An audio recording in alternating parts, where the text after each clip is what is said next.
बताऊंगा जिससे जो आपका जो सिलेक्शन है वो हो सकता है। देखो, अगर आप बोलो कि केवल पढ़ने से मेरा पेपर पास हो जाए तो मैं लिख के दे सकता हूं, ऐसा इम्पॉसिबल। आप सिर्फ पढ़ते रहोगे, अगर आपके पास सही गाइडेंस नहीं है, सही स्ट्रैटेजी नहीं है, पढ़ना कैसे है, उसका प्रोसेस क्या है, किस तरह से हम अपने नोट्स बनाएंगे, तो आप अगर बोलोगे डायरेक्टली कि मेरा भाई गवर्नमेंट नौकरी लग जाए, ऐसा मुश्किल है। अगर आप चाहते हो गवर्नमेंट नौकरी लेना या फिर डिफेंस फोर्स में ज्वाइन करना, क्योंकि फौजी बनना आसान नहीं है। पहले क्या होता था, पहले कंपटीशन कम था, अभी कंपटीशन बड़ा बढ़ चुका है। उसके लिए पहली चीज है डिसिप्लिन।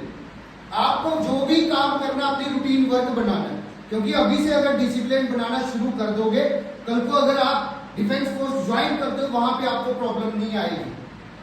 दूसरी चीज होती है, अगर आपकी जितनी भी क्लास 2 से 2.5-3 घंटे की होती है, आप घर में जाके वही अपना एक प्रॉपर नोट्स बनाएं।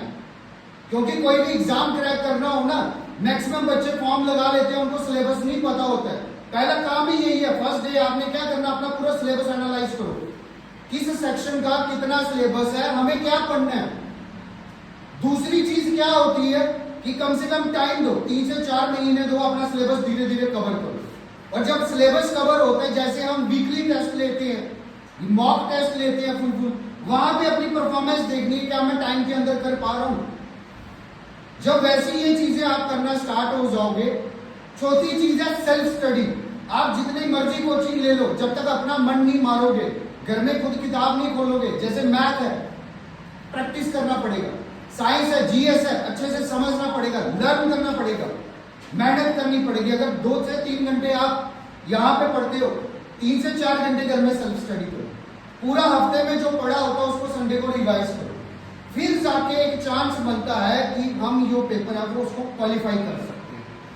अगर आप ये चीजें फॉलो नहीं करोगे, सिर्फ ऐसे घर से आ जाओगे, इधर पढ़ लोगे, बाकी टाइम वेस्ट कर रहे हो, तो मैं लिख के दे देता हूँ, आप में से एक भी बंदा गवर्नमेंट की नौकरी नहीं ले सकता। इसलिए देखो, आप यहाँ पे बैठे हो, आप तो बैठे हो, आपके माँ बाप के सपने भी इधर बैठे हुए हैं, क्योंकि उन्होंने पार पोस के यहाँ तक आपको पहुंचाया है। और अगर आज भी अगर आप ऐसी हरकत करोगे जिसकी वजह से उनको शर्मिंदा होना पड़े, उन्होंने देखो, माँ बाप एक ऐसे पर्सन है हमारी लाइफ में जो पूरी उम्र 1 रुपया भी आपसे नहीं लेते हैं, लेकिन आपका पूरा काम करते हैं, आपके कपड़े धोते हैं, खाना चाहिए। इनडायरेक्टली वो आपसे क्या मांगते हैं, सिर्फ यही है कि मेरा बच्चा एक अच्छी नौकरी ले ले। और मैं क्लियर कर देता हूं, क्योंकि हमारे इंस्टीट्यूट में जितने भी बच्चे पढ़ रहे हैं, हम आपको मोटिवेट भी करते हैं, मेहनत भी कराते हैं, अब तो हम फिजिकल भी कराएंगे, ठीक है।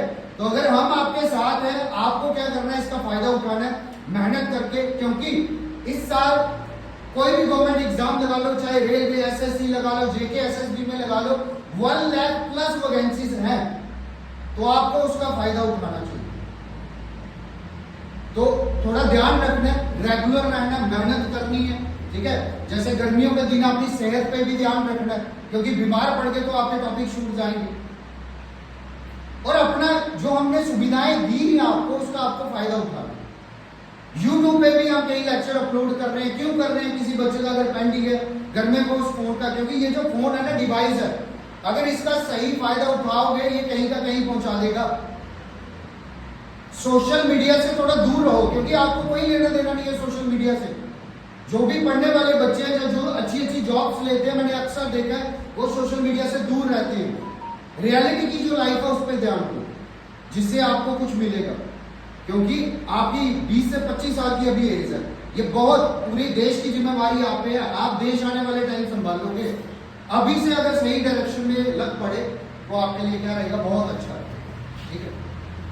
अब उसकी मैं क्लिक काट लूंगा, ये तो मैंने ऐसे चढ़ा था।